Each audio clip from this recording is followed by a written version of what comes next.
Hey everyone, I just wanted to make a quick video about this. I'm sure you've seen this in the news about Flint and the water situation that's been going on. It's really a horrible situation, and I feel really bad for these people. In case you didn't know, I know this is CNN, which I never go to CNN, but it's just basically a breakdown of what happened. Basically, they switched in Flint, Michigan. They switched to from the Detroit water system to the Flint River, and they didn't treat it with anti-corrosives, and it corroded a lot of people their pipes and their homes and things of that sort, and it basically caused lead exposure and iron and lead exposure. And they tried to cover it up and said it wasn't a big deal. And, you know, this has been like almost 2 years ago. And a lot of children, you know, were tested for lead poisoning. Their lead levels doubled. They've had rashes, hair falling out, all types of horrible effects. And I don't even think anything's been done. I mean, this is the government, it declared a state of emergency for Flint. I just feel awful. And the bad thing about it is that not even talking about lead, but fluoride. A lot of people don't know this, but like over in, I think 70% of the U.S., the water supply is tainted with a neurotoxin called fluoride. And sodium fluoride is a toxin. It's a neurotoxin. No one needs this. And we've been programmed to believe that we need it for our teeth. This is false. We don't need fluoride at all. There is no percent of fluoride that we need in our bodies. There's none. There's a calcium fluoride, the sodium fluoride. The one they put in the water is sodium fluoride. It is a neurotoxin. And the side effects are horrible. And I'll talk about that in a minute. But as far as the lead goes, it's especially dangerous in children. It causes, let's see if I can find it, lead poisoning. It causes, and you can't, it's irreversible. There's nothing you can do. Once you have lead poisoning, it's irreversible. It's called, let's see, it's damage to the nervous system, kidneys, hearing, speech problems, developmental delay, seizures, and consciousness. I mean, it causes a whole boatload of stuff. But let's see, let me go back to this. And as far as the fluoride goes, I'll just kind of give you an overview. Fluoride is, they've said it's been linked to your, what they call the third eye, or your pineal gland.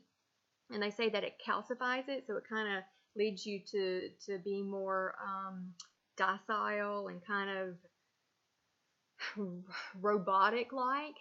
I think there's a way to detox for fluoride. I'm not exactly sure what that would be yet. I'm kind of doing some research on that, so I'm not exactly sure what it would be. But it's definitely, it's bad. It's very bad. And I know it's harmful to your thyroid. I have thyroid problems.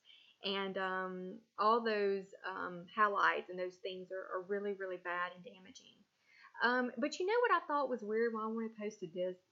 The whole reason I wanted to make this video is because there has been, if you look back, and I haven't done a whole lot of research on this, I've just kind of skimmed over it, but there has been a rise in Alzheimer's, autism, and all types of autoimmune diseases. I mean, and you can Google this yourself and look it up, but just for example, this is just from the 1900s all the way, and this is projected, like from 2020 to 2050, this is the projection of Alzheimer's disease, and this is sad. And if you know anything about Alzheimer's disease, it is not a good thing to have at all. You basically kind of regress and just your brain turns to mush in a sense. It's a really sad situation.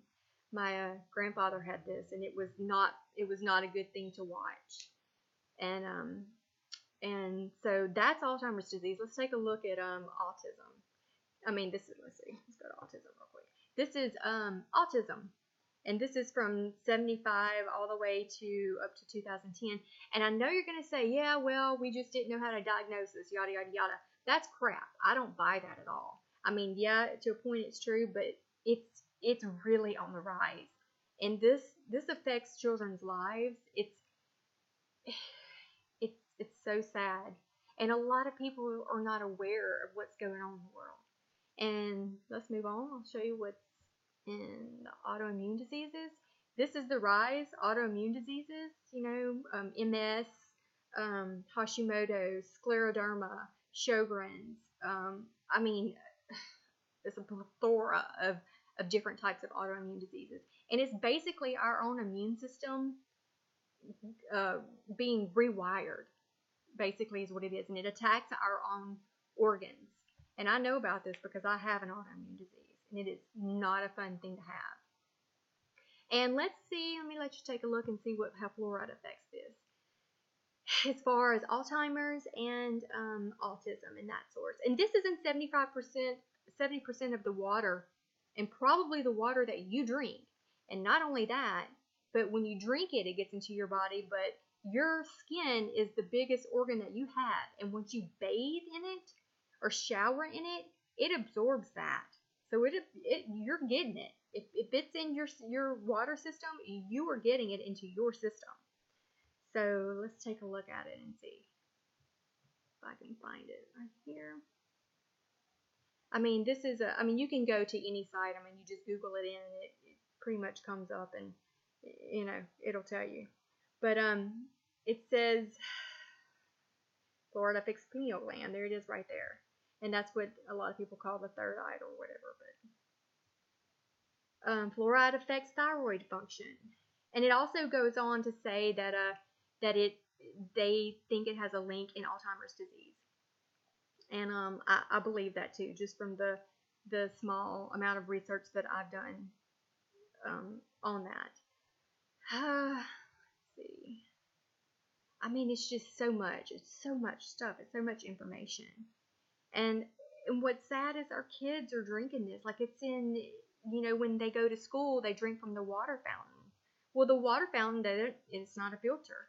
And not only that, even if you have a basic filter, the fluoride particle is so small that it goes right through the filter. It can't be filtered out. I think reverse osmosis can remove it.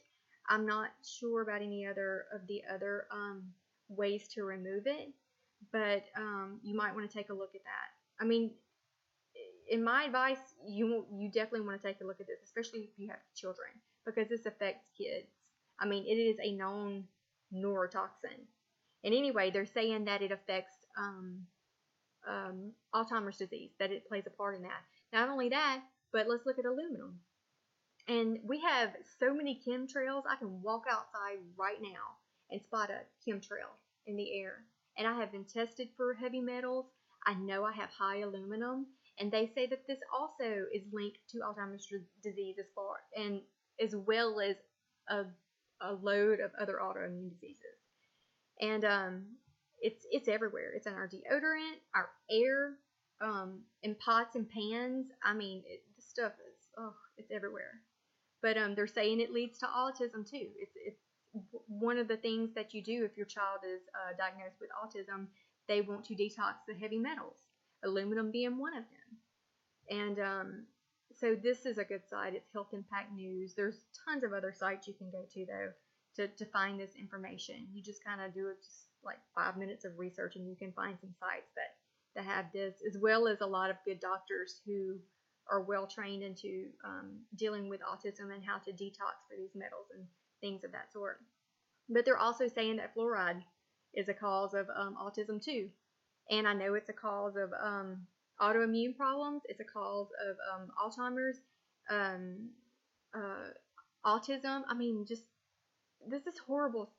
This is just a horrible time. I mean, everywhere you look, it's something that they're doing to us, I mean, it's in the air we breathe. It's in our water. And just if you do some research on Flint, Michigan, these people have no other choice. They're having to use this water. And it just makes me think, is this some kind of test run? Is this what the government is trying out? Because if they do this all over the U.S., we're screwed. I mean, we're basically screwed now, but at least we have options of filters and things like that. But I did look into the reverse osmosis filter.